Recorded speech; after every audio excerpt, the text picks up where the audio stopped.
So hi எல்லாருக்கும் வணக்கம். So நம்ம இங்க தனி ஒருவன் அப்படின்ற ஒரு படம் எல்லாரும் பார்த்துருப்பீங்க. இவங்க அதே மாதிரியே யூடியூப் சேனல்ல வச்சிருக்காங்க.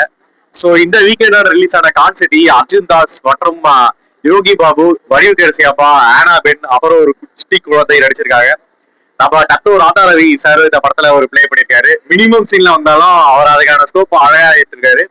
அப்புறம் விடிவி கணேசா அவரோட லாஸ்டா டபுள் ஆக்குமெண்ட்ஸுக்கு அப்புறம் இந்த படத்துலயும் செமையா பண்ணிருக்காரு. சோ அவங்க வந்து ஒரு சின்னதா யதார்த்தமா ஒரு தப்பு பண்ணிடுவாங்க. அதுக்கப்புறமா வந்து அது தப்பை எப்படி சரி செய்யறாங்கன்றதா இது. இது ஒரு சின்ன ராபரி மையப்படுத்துற கதை தான். அதுல அவங்களுக்கான ஸ்கோப் என்ன இருக்குன்றது எல்லாரும் இருக்கு. சோ அர்ஜுன் தாஸ் வந்து தமிழ் சினிமாவோட அடுத்த யங் ஜெனரேஷனோட ஒரு இதா இருக்கு. சோ அடுத்த விஜய் சேதுபதி, சிவகார்த்திகேயன் அவங்க காம்பினேஷன் மாதிரி. சோ இவரும் வந்து ஹரிஷ் கல்யாண், மணிகண்டன் அவங்க கூட ஒரு ஜெனரேஷனா உருவாக்க போறாரு. சோ இந்த ஆமா இல்ல கரண்ட் ரொம்பலாம் வந்து அவங்க கவர்மெண்ட் பாத்தீங்கன்னா அதுக்கும் சம்மதம் கிடையாது. சோ இது என்னன்னா வந்து ஒரு 2010லயும் பிளஸ் 2017 அந்த பேக்ராப்ல வரும். ஆனா இவங்க என்னன்னா வந்து ரொம்ப சினிமாட்டிக்கா படமே இருக்காது. இது வந்து எப்படின்னா ரியலிஸ்டிக்கா தான் இருக்குமே. நீங்க அவங்க பண்ற சின்ன சின்ன ஸ்கேமா இருக்கட்டும், அதெல்லாம் வந்து பிராக்டிக்கலா நடக்கக்கூடிய ஸ்கேமா. அதுல மாட்டிக்கிட்டா என்ன ஆகும்ன்றத அவங்க சொல்லியிருப்பாங்க. ஸோ ஒன்ஸ் வந்து தவற ரியலைஸ் பண்ணிட்டா அவங்க கடைசியா வந்து அதுக்கான முயற்சியில ஈடுபடுவாங்க.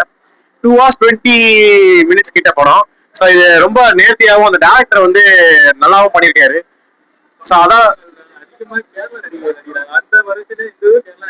இல்ல கேரளா தாண்டி காட்ஸ் ஓன் கண்ட்ரி பாத்தீங்கன்னா வந்து அது எல்லாருக்குமே இதுதான் அது. ஸோ அதெல்லாம் வந்து இங்க சினிமா தான் பார்க்கணுமே தவிர அவங்க எந்த ஊர் எந்த மொழி அப்படிலாம் தேவையில்லை. கோவிட் வந்து நிறைய விஷயத்த கெட்டதா பண்ணாலும் நல்ல விஷயமா நிறைய படத்துல வந்து இந்த ஓடிடி அதர் இதால இருக்கு. ஸோ அதனால நீங்க பிரிச்சுலாம் பார்க்காம தளபதி கட்சியில வச்சிருக்க மாதிரி வந்து எம்ஜிஆர் சொன்ன மாதிரி ஒன்றைக்குடன் ஒருவனே தேவன், எல்லாருக்குமே இந்த உலகம் இருக்கு, அதனால தான் அவரும் சொல்லியிருக்காரு. ஸோ இது எந்த ஒரு இந்திய சினிமா அதே மாதிரி தான். இதை பாருங்க, வீக்கெண்ட்ல என்ஜாய் பண்றதுக்கான ஒரு நல்ல படமா இந்த படமா இருக்கும். So thank you. ஃபேமிலியா பார்க்கலாம். ஏன்னா யோகி பாபுவோட காமெடி ட்ராக்லாம் ரொம்ப ரியலிஸ்டிக்கா இருக்குமா, அதனால நீங்க கண்டிப்பா ஃபேமிலியா பார்க்கலாம். ஓடிடில பார்க்காதீங்க, இங்க வந்து பாருங்க. அதான் கேட்கறது. அர்ஜுன் பைக்கு தாராளமா பொறுத்தல. ஏன்னா ரைட்டிங்கும் பேக்ரவுண்ட் ஸ்கோரும் நல்லாவே பண்ணிருக்காங்க. சோ இதை நீங்க வந்து தாராளமா தியேட்டர்ல பார்க்க வேண்டிய படம் தான். சின்ன பசங்க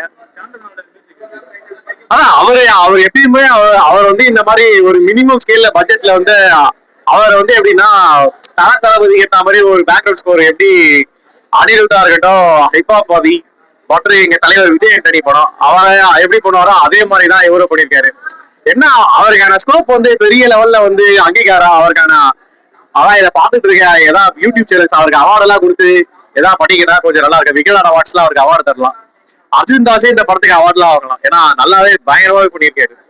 அவர் என்னன்னா இன்னும் இதுக்கப்புறம் நிறைய பெரிய பெரிய நல்ல நல்ல ஸ்கிரிப்டா பண்ணுன்றதா ஒரு மாஸ் ஆக்ஷன் ஹீரோவா உருவாகிறதுக்கு அவர் நிறைய வாய்ப்பு இருக்கு. So thank you so much. நன்றி, வணக்கம். நல்லா இருக்கு, நல்லா இருக்கு. அவங்களும் நல்லா இருக்கு. எல்லா கேரக்டரும் கரெக்டா ஃபிட் ஆயிருக்காங்க. படம் சூப்பரா இருக்கு. ஹீரோயின் ரோல் இது வந்து ஒரு ஸ்கேம் தானே. ஸ்கேம் தானா ஹீரோயின் ரோல் பார்க்கலாம். அது ட்விஸ்ட் நல்லா செமையா இருக்கு லாஸ்ட்ல. பயங்கரமா இருக்கு. ஓகே, சூப்பரா இருக்கு. ஃபேமிலி எவ்வளவு பார்க்கலாம். 5க்கு 4. அதான் படத்துல பாத்தீங்கன்னா உங்க யூஸ் சூப்பரா இருக்கும்.